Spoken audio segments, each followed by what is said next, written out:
Ever since Florida Rep. Frederica Wilson released the details of Donald Trump's callous, insulting phone call in which he told bereaved, pregnant Army wife Maisha Johnson that her husband signed up to die, she has become a target for Trump and his right-wing allies, even receiving death threats.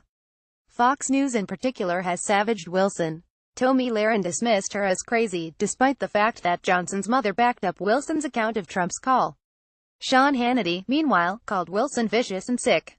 Fox's most absurd attack, however, came from a written article on their website by reporter Lucas Mikolaianis, claiming Wilson is no friend of veterans.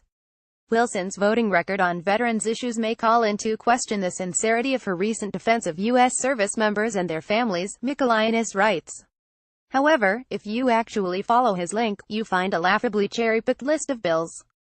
For one, Mikolaianis is counting several bills that would have exempted funding for veterans' benefits from government shutdowns or threatened shutdowns, which were all perpetrated by Republicans.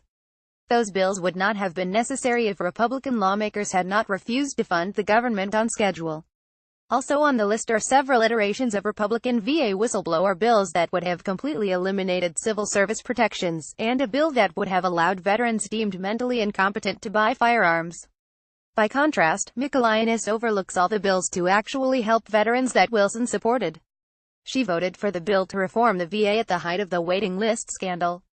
She also co-sponsored dozens of bills from both parties to improve veterans' health care, pensions, housing, employment, and education.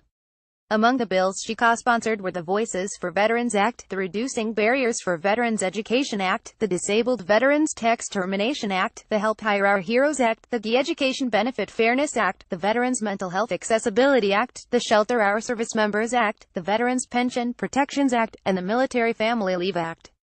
The idea that attacking Wilson on her legislative support for veterans would in any way excuse Trump's behavior to military families is ridiculous. But Fox News could not even do its homework on Wilson's record while attempting to make that case.